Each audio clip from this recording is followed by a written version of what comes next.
उखल बंधन लीला। किसी को जब बोलते हैं कि तुम इस रास्ते पर चलो तो दो बात बताना आवश्यक है कि एक तो दूसरे रास्ते जाओगे तो कितना चक्कर पड़ेगा, कितनी तकलीफ होगी, क्या क्या हानि उठानी पड़ेगी, और दूसरे जो रास्ता मैं बता रहा हूँ उससे जाओगे तो तुम्हें क्या क्या सुविधा मिलेगी, क्या क्या आनंद मिलेगा। वैसे ही परमार्थ के मार्ग में चलने के लिए वैरागी लोग केवल ये बात बताते हैं कि संसार में क्या क्या दुख है, इसको क्यों छोड़ना चाहिए, और अगर संसार के मार्ग में चलोगे तो इसमें क्या क्या चक्कर हैं, ये तकलीफ है, ये हानि है, ये दोष है, ये दुख है, और संसार की ओर भय दिखाकर परमात्मा की ओर चलने की प्रेरणा देते हैं। यदि इस जीवन में यहीं तुमने परमात्मा का ज्ञान प्राप्त नहीं किया तो महान विनाश है। वैरागी लोग बताते हैं संसार के दोष और दुख और कहते हैं कि इससे मन हटा लो, और भक्त लोग इसका दूसरा पहलू बताते हैं कि हमारे बताए हुए मार्ग से चलोगे तो रास्ते में तुम्हें क्या क्या आनंद मिलेगा, क्या क्या सुविधा मिलेगी, क्या क्या बढ़िया दृश्य देखने को मिलेंगे। ये मार्ग भी आनंददायक है। भक्ति मार्ग में चलते समय ज्यों ज्यों हम बाहरी पदार्थों के दृश्यों को छोड़ते चलते हैं त्यों त्यों अंतर में एक दिव्य आनंदप्रद दृश्य देखने को मिलता है। एक ओर तो भय है संसार के मार्ग में, और दूसरी ओर भक्ति मार्ग में चलने के समय भी बड़ा सुख और बड़ा आनंद है। इसका दृष्टांत देते हैं कि दो मित्र थे, दोनों को एक खास जगह पहुंचना था, बीच में नदी पड़ती थी। तो उन्होंने किसी जानकार से पूछा कैसे जाना चाहिए, तो उसने बताया देखो भाई, जाना तो नदी के पार है, कोई तैर के जाते हैं, कोई नाव से जाते हैं। तो एक ने कहा हम तो तैर कर जाएंगे। भाई तुम बड़े बहादुर हो, तुमको तैरना आता है, हिम्मत वाले हो, ठीक है तैर कर जाओ। देखो नदी में अमुक जगह भंवर पड़ती है, जरा संभाल लेना, एक मगर भी नदी में रहता है, उससे भी जरा अपने को बचा लेना, और सीधे तैर कर पार पहुंच जाना। तो दूसरे ने कहा बाबा हमारी तो तैर कर जाने की हिम्मत नहीं है, हम तो नाव से जाना चाहते हैं। तो जानकार पुरुषों ने कहा तुम बड़े प्रेम से पुकारो कृष्ण कृष्ण, ओ नंदलाल, ओ श्याम सुंदर, मैं तुम्हारे पास आना चाहता हूँ, मेरे लिए नाव भेजो। बोलो कि इस मार्ग में क्या आनंद है। इस मार्ग में ये आनंद है कि बड़ा सुंदर सा बालक, जो देखने में तो सांवरा लेकिन जगमग लावण्य ज्योति उसके अंग अंग में झलकती रहती है, दिन रात मुस्कुराता रहता है, प्रेम भरी आंखों से देखता रहता है, बड़े सुंदर उसके बाल हैं, ललाट पर केसर का तिलक, बड़ी सुंदर सुंदर भौहें हैं। जब तुम पुकारोगे तो वो स्वयं नाव लेकर डांड खेता हुआ आएगा और तुम्हारा हाथ पकड़कर नाव पर बैठा लेगा और स्वयं नाव खेकर ले जाएगा, और तुम बस उसके सामने बैठकर अपनी दोनों आंख के प्यालों से उसके रूप का अमृत पीते जाते। उन्होंने पूछा कि जहाँ तैर कर पहुँचने वाला पहुँचेगा वहाँ हम भी पहुँचेंगे। बोला हाँ, तुम भी वहीं पहुँचो। अपने पुरुषार्थ का मार्ग धर्म है, उपासना है, योग है, साधन चतुष्टय है, ये सब तैर कर जाने के मार्ग है। और ये जो भक्ति मार्ग है वो मार्ग है जिसके पास जाना है वो उस पार जाने के बाद नहीं मिलता, यहीं आकर दोनों हाथ से उठाकर बड़े प्रेम से नाव पर बिठा कर ले जाता है। कभी कभी मल्लाह लोगों को जब ये उम्मीद होती है कि इससे कुछ मिलेगा तो कीचड़ में पाँव नहीं रखने देते, जूता नहीं उतारने देते, दोनों हाथ से उठाकर अपनी गोद में ले लेते हैं, छाती से लगा देते हैं और ले जाकर नाव पर रख देते हैं, और फिर नाव खेते समय झांझर खिलाते हैं जिससे नाव फिरकी की तरह नदी पर घूमती है। कभी आप प्रयाग जाएं और वहाँ मल्लाह से कह दें कि हमें जरा त्रिवेणी संग पर झांझर खिलाओ, तो लोग तो पशु की तरह जाते हैं, कीचड़ में नहाते हैं और भाग आते हैं, वहाँ का आनंद थोड़ी देखते हैं। वो श्याम तरंग और वो गौर तरंग, वो गंगा यमुना का मिलन बड़ा आनंददायक होता है। ऐसे ठाकुर जी स्वयं मल्लाह बनकर आते हैं और अपने प्रेमी को, भक्त को नाव पर बिठा कर ले जाते हैं। ये भक्ति मार्ग की विशेषता है। ये जीव के पुरुषार्थ से संपन्न नहीं होता, ये ईश्वर की कृपा से, ईश्वर के प्रेम से संपन्न होता है। गोकुल गांव का रास्ता ही बड़ा न्यारा है। बाबा वहां जाकर कहाँ जाए? बोले कि नंद बाबा के महल में चलो। आज एक अद्भुत अवसर है कि जो पुरुष सेवक हैं वो भी किसी काम से बाहर चले गए हैं, और जो स्त्रियां सेविकाएं सेवक हैं वो भी किसी काम से बाहर चली गई हैं। सबको यशोदा मैया ने अलग अलग काम पर लगा दिया है, क्योंकि इंद्र याग होने वाला है, बड़े उत्सव का समय है, कार्तिक मास है। यशोदा मैया के मन में प्रेम है कि मैं अपने लाला के लिए अपने हाथ से पद्मगंधा गाय का दूध जमाकर माखन निकालूंगी। विश्वनाथ चक्रवर्ती ने इस प्रसंग में बताया कि 1000 गायों का दूध 100 गायों को पिलाते और फिर उन 100 गायों का दूध 10 गायों को पिलाते और उन 10 गायों का दूध 1 गाय को पिलाते और उस गाय के दूध में से कमल किसी गंध निकलती और वो दूध यशोदा मैया अपने हाथ से अपनी आंखों के सामने ओंठती। ये नहीं कि आग पर दूध रखकर चले गए दूसरा काम करने तो दूध में स्वाद नहीं आता। दूध में स्वाद दूध से नहीं, आंख से आता है। अगर औटाने वाला दूध को देखता रहे तो उसके दिल का प्रेम आंखों में होकर दूध में बरस करता है। तो अपनी आंख के सामने मैया दूध गर्म करती है। जब खूब मलाई पड़ जाती है तब उसमें जामन डालती है। अब सवेरे मैया ने देखा कि अभी तो लाला शयन कर रहा है, तो सब दासियों के मन में था कि श्याम सुंदर के लिए हम ही दही मथें। मैया ने कहा नहीं, दूसरे के हाथ का, हाथ की भी गंध आती। हम पहले जबलपुर में रहते थे तो भोजन में जबलपुरिया गंध आया करती थी, वो दूसरी जगह नहीं आती। ना वो वृंदावन में आती है, ना बनारस में आती है, ना मुंबई में आती है। तो सब जगह के भोजन में सबके हाथ का एक अलग स्वाद होता है, लेकिन सबसे बढ़िया स्वाद किसके हाथ का होता है? अपनी माँ के हाथ के भोजन जो होता है उसमें जो स्वाद होता है वो बिना माँ वाले लोग तो जान ही नहीं सकते। माँ के हाथ से भोजन में अमृत आता है। यशोदा मैया का ये विश्वास है कि मैं जो मक्खन निकालूंगी वो मेरे लाला को ज़्यादा स्वाद वाला मालूम पड़ेगा, ज़्यादा प्यारा लगेगा, उससे हमारा लाला जल्दी तगड़ा हो जाएगा। नंद गहनी, आनंद गहनी है वो। नौकर चाकर के हाथ से बात बिगड़ जाती है। आपको एक बात सुनाते हैं। हमको कहानी बहुत कम याद है, घटनाएं ज़्यादा याद हैं।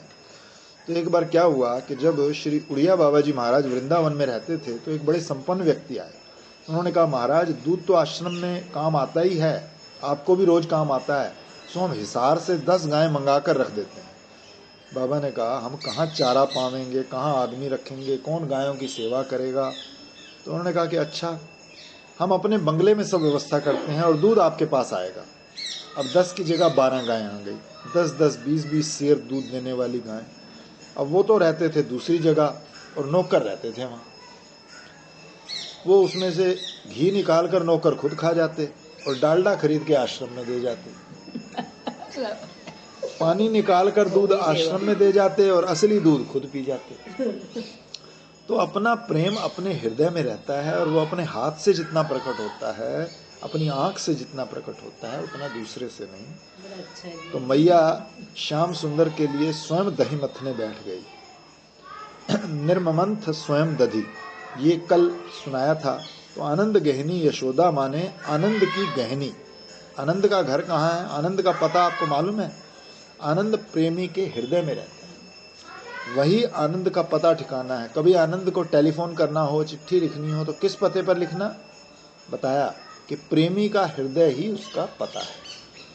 तो स्वयं दधी, स्वयं का अर्थ है महारानी होने पर भी, सैकड़ों हजारों सेवक होने पर भी यशोदा माता स्वयं दधी मंथन कर रही है। स्वयं का अर्थ वैसे संस्कृत में एक और होता है। अमर सिंह ने लिखा है, स्वयं माने शुभावह भुवि, जो टिकाऊ होए, और दधी मांगलिक पदार्थ है। तो प्रातः काल उठकर यशोदा मैया ने सोचा लाला तो शयन करता रहे, उसको जगाने की जरूरत नहीं है। तो आगे वर्णन है शुभ्रु। तो यशोदा माता की भौहें बड़ी सुंदर हैं, और अंग के सौंदर्य का वर्णन ना करके भौहों की सुंदरता का वर्णन क्यों किया? क्योंकि वो जब दही मथती हैं तो भौहें उठाकर देख लेती है कि हमारा लाला अभी पलंग पर सो रहा है कि नहीं। तो सोई सुंदर सोई सुभग शरीरा, वही शरीर सुंदर है जिससे भगवान का भजन होए, भगवान की सेवा होए। तो मैया भौहें हिलाती हैं तो आंख से देख लेती है कि ठीक सो रहा है, फिर काम में लग जाती है। और निर्ममंथ माने निष्ठा पूर्वक दही मथ रही हैं। ये शरीर से सेवा करना, धन से सेवा करना, मन से सेवा करना, तनुजा वितजा और मानसी, तीनों सेवा संपन्न हो रही है, प्रेम प्रकट हो रहा है। अब प्रश्न हुआ कि भला यशोदा माता का वर्णन क्यों करते हो? अगर भगवत वर्णन ना हो और किसी दूसरे का वर्णन हो तो वाणी व्यर्थ हो जाती है। जिस वाणी से भगवान का वर्णन ना हो वो वाणी झूठी है और दुष्टों की कथा है, असती कथा है। जिसके द्वारा भगवान का वर्णन नहीं होता, क्योंकि भगवान को छोड़कर दूसरे का वर्णन करोगे तो संसार में मोह पैदा हो गया, या संसार में द्वेष पैदा होगा। गोस्वामी तुलसीदास जी ने कहा है, प्राकृत मनुष्य का गुणगान करने से सरस्वती अपना सिर पीटने लगती है कि हाय हाय, भगवान के गुण का वर्णन छोड़कर ये संसार के गुण का वर्णन क्यों करता है। सरस्वती की वाणी की सफलता इसी में है, भगवत गुणानुवाद का गान किया जाए। तो मैया द्वारा निष्ठा पूर्वक मंथन हो रहा है। अब सुखदेव जी महाराज उस समय की यशोदा का वर्णन कर रहे हैं। देखो प्रीतम की प्राप्ति कैसे होए, किसी प्रेमी से मैत्री जोड़ो। प्रीतम के पास पहुंचने का मार्ग क्या है, प्रेमी का साथ। प्रीतम तो है प्रेम चाहने वाला और प्रेमी है प्रेम देने वाला। जो प्रेम का धनी है उससे संग जोड़ो, तब तुम्हें प्रेम मिलेगा। यशोदा मैया के पास बैठ जाओ, वो दही मथ रही, तुम वहीं कहीं अगल बगल छिप जाओ, पेड़ की ओट में छिप जाओ, तो देखोगे स्वयं कृष्ण यशोदा मैया के पास आते हैं और तुमको दर्शन मिल जाएगा। तो यशोदा मैया का वर्णन क्यों है? यशोदा माता कृष्णमयी है, उनका मन कृष्णमय, तन कृष्णमय, कर्म कृष्णमय, वचन कृष्णमय। ऐसी यशोदा मैया उस समय कर रही हैं। एक दर्शन यशोदा मैया का कर लो। गीतानि गायंती, जो श्री कृष्ण के गीत चरित्र हैं उनका गान कर रही है। श्री वल्लभाचार्य जी महाराज ने इस प्रसंग में कहा है, स्त्रियों में अब भी ऐसा सामर्थ्य देखने में आता है कि वो जब चाहें तब किसी घटना को गा कर बोल सकती हैं। जब गांव में स्त्रियां चक्की पीसती हैं तो नया नया गीत बनाकर गाती जाती हैं और चक्की भी पीसती जाती हैं। जब रोती हैं तब भी गाना बनाती जाती हैं और रोती जाती हैं। ये कैसे? हाँ, उनके अंदर ये जब कोई मर जाता है तो जो वो है ना स्टैंडर्ड रोने वाली, रुदाली वो आती हैं तो वो गाना भी गाती हैं, वो गाना ही लगता है उनका रोना। वो स्टैंडर्ड तो खास मारवाड़ में खास होती है। हाँ। राजस्थान उनको बुलाया जाता है उनको खास बुलाया रोने के लिए, जाता है, जिनको रोना रोने के नहीं, लिए। क्या क्योंकि फिर किसी को रोना ना आए तो वो रोने के लिए बुलाते हैं ताकि दूसरे को भी सुन कर रोना आए। एक बार मैं मथुरा जा रहा, मथुरा था चौक बाजार में, एक चौबे मर के निकल रहा था, पीछे चौबे जा रही, चौबे लड़ी को छोड़, लड़ी को पागल, उड़ागन को छोड़ गए। वो गाना बना लेती हैं। मैं बड़ा ध्यान से सुना, मैं क्या गाने लमोटागन पागल। श्री वल्लभाचार्य जी महाराज ने ऐसा लिखा है, इसी प्रसंग में लिखा है, माने गाना स्त्रियों के लिए स्वाभाविक है। गाना प्रेम की बोली है और नाचना प्रेम की चाल है। प्रेमी व्यक्ति जब चलता है तब उसके पाँव में भी ताल, वो देखो स्वर वो है। कैसे नाचता था उस दिन एकादशी को। आशीर्वाद लेके गए, आपसे फिर आएंगे। आशीर्वाद लेके गए हैं, जरा मैं हर बार आऊँ। मैं क्या आऊँ, मेरे को क्या मैंने कहा ये तो जगह मिल गई, दफा जगह दीदी तो थे वो नाचता हुआ चलता है और प्रेमी व्यक्ति जब बोलता है तो उसकी बोली में भी संगीत कविता प्रकट हो जाती है। ये प्रेम के विलास है। नाचना प्रेम का विलास है, गाना प्रेम का विलास है। प्रेमी लोग गुनगुनाते रहते हैं। यशोदा मैया को याद आई और गाने लगी। क्या याद है कि उस दिन शरद ऋतु थी, सायंकाल मैं और ग्वालिनी के साथ बैठकर दूसरे दिन की योजना बना रही थी कि कल लाला के लिए क्या भोजन बनाना है। इतने में पीछे से पाँव में नुपुर पहने, रुंझुन रुंझुन, कमर में किंकनी, हाथ में कंगन, बड़ा सुंदर लाला पीछे से आया। आकर हमारे सिर पर जो घूंघट था उसको हटा दिया और चोटी पकड़ ली, आंख बंद कर दी और बोलने लगा, मैया मैया। तो लाला क्या चाहिए? नहीं बोले, चोटी खींचे, रोए, पाँव पटकने लगे। दूसरी ग्वालिनी खड़ी हुई, उन्होंने जाकर गोद में लिया और पूछा कि बेटा क्या चाहिए? माखन चाहिए? माखन लो। दूध पीना है? दूध पियो। दही लेना है? दही लो। बोले कि ना। तब फिर क्या चाहिए? हाथ से दिखाया आसमान में कि वो गोल गोल चंदा चाहिए। अरे लाला, माखन लेकर खा, वो माखन थोड़ी ही है। ठाकुर जी बोले कि ये माखन नहीं तो फिर क्या है? बोले कि ये तो नीला नीला सरोवर है और एक हंस तैर रहा है। बोले कि हम उस हंस से खेलेंगे, पकड़ कर लाओ। मैं तो यही लूंगा। अब तो और रोने लगे कि हम तो उसी से खेलेंगे। जब देखा किसी के समझाए नहीं समझ रहे, तब मैया ने कहा, आओ बेटा आओ, ये सब ग्वालिनें झूठी हैं, इन्होंने झूठ की पाठशाला में पढ़ा है। वो तो असल में माखन का लोंदा है लाला। मैया माखन का लोंदा है क्या? हाँ लाला। मैया इतना बड़ा माखन का लोंदा कैसे तैयार हुआ? कितनी गायों ने दूध दिया तब इतना बड़ा बना? बेटा ये गायों के दूध से तैयार नहीं हुआ, दूध का समुद्र था। जब वो मथा गया तो उसमें से निकला जो आसमान में है। समुद्र मंथन में से चंद्रमा निकला। अरे मैया, दूध तो गाय के पेट में होता है, बिना गाय के दूध नहीं हो सकता, तू झूठ बोल रही है। ना बेटा, जो भगवान ईश्वर गाय के थन में दूध देता है, वही ईश्वर दूध का समुद्र बना देता है। इसमें आश्चर्य की क्या बात। अच्छा मैया, वो कैसे मथा गया? अब तो माखन खाने वाली बात ध्यान से चली गई। समुद्र मंथन की कथा सुनाने लगी मैया। देवता दैत्यों में युद्ध हुआ, ऐसे भगवान के पास गए, ये हुआ, फिर मथा गया। अब फिर लाला के ध्यान में बात आई, बोले मैया मैं तो यही खाऊंगा। मैया बोले कि ना बेटा, इसको कोई खाता नहीं है। खाता तो अब तक रहता कैसे? क्यों नहीं खाते हैं लोग? बोले इसमें जहर लग गया है। मैंने बताया ना कि समुद्र मंथन में से विष निकला, उसके बाद माखन निकला। वो विष इस माखन में लग गया है। देखो वो काला काला उसमें दिख रहा है ना। नहीं मैया, पकड़ कर ले आओ। ये मैया गा रही है। देखो, अपने मन को संसार राग द्वेष में से निकालो। ये मत सोचो कि ये किस ढंग से निकलता है। हर समय भज कलंदरम का चस्का लगा है। खाओ पियो मौज करो, संसार में राग करो, द्वेष करो, लड़ो। ये क्या अशांति मोल ले रखी है। अरे बाबा, श्री कृष्ण का स्मरण करके अपने मन को यहाँ से निकालो। इस संसार सागर से पार जाने के लिए ये भगवान की लीला जहाज है। इसका सहारा लोगे तो तुम्हारा मन इस संसार में से इससे पहले सत्य बुद्धि होनी चाहिए। सबसे पहली बात है, लोगों को सत्य बुद्धि नहीं। अब तो बस मैया को एक एक लीला याद आ रही है। एक दिन मैं जरा सा घर में माखन का लौंदा रखते रखते बाहर निकल गई। श्याम सुंदर भीतर उस घर में घुस गया। मैंने आकर पुकारा, कृष्ण कहाँ है? तो देखा तो हाथ में माखन लगा, मुंह में माखन लगा। अरे ओ चोर, क्या कर रहा है? ओ मेरे बाप, क्या कर रहा है भीतर? अब तो कृष्ण डर गए, माखन की चोरी छोड़ दी। एक क्षण ठहर कर बोले, मैया ये जो लाल लाल कंगन तूने हाथ में पहना दिया है, इससे मेरा हाथ जल रहा था, तो इसी से मैंने माखन के लोंदे में अपना हाथ डाल दिया कि ठंडा हो जाए। अच्छा बाप जी, क्यों लगा हुआ है? चींटी चढ़ गई। तुमने अपने हाथ ठंडा करने के लिए माखन में हाथ डाला, तो ये जो मुंह में सफेद सफेद क्या लगा है?